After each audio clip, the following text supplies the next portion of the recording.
Hey, I'm Davis Hammett with Loud Light. Here's what happened in the first week of the 2021 Kansas legislative session. Traditional moderate Republicans were obliterated in the primary, and Democrats lost seats in the general election, giving Republicans more than a 2/3 supermajority that can easily override a governor's veto. Ron Reichman is serving an unprecedented third term as Speaker of the House, and Ty Masterson is now the Senate President. This new dynamic means the far-right ideology of the Brownback years again dominates Kansas government. The first week of session is normally slow and informational, not this year. On day one, a bill was introduced that creates new restrictions on how local governments calculate property tax. It includes a requirement that local governments must give property owners 10 days notice of rate increase hearings.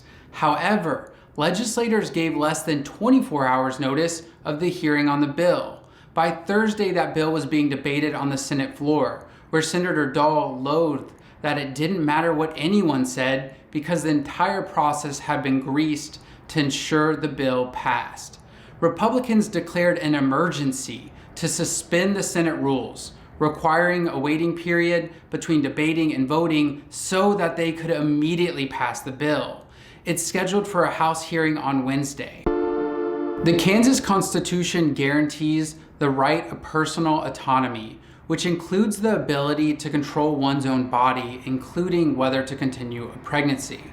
On Friday, the House and Senate held hearings on a reintroduced constitutional amendment to abolish this right and give state legislators full control over abortion regulations, including the ability to ban rape and incest victims from having an abortion. While proponents argue a total ban is only hypothetical, the legislature rejected language last year that would prevent them from banning medically necessary abortions. As written, it would appear for a public vote in the low turnout August 2022 primary election. The COVID-19 state of emergency is set to expire on January 26, which could jeopardize federal aid, among other things. The Senate quickly passed a bill that would extend the emergency declaration through March. It extends and expands provisions the legislature made that restrict the governor's ability to combat the pandemic. At least one Kansan dies from COVID-19 every 30 minutes.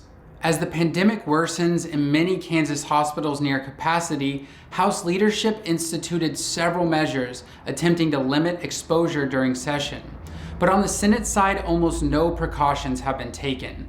Democratic legislators have near universal mask use, but many Republican representatives and the vast majority of Senate Republicans do not wear masks or adhere to social distancing.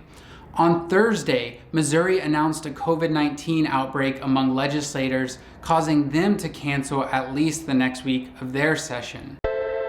The Kansas Statehouse will be mostly locked down next week as a precaution against insurrectionist violence during Joe Biden's inauguration. But legislative business will continue.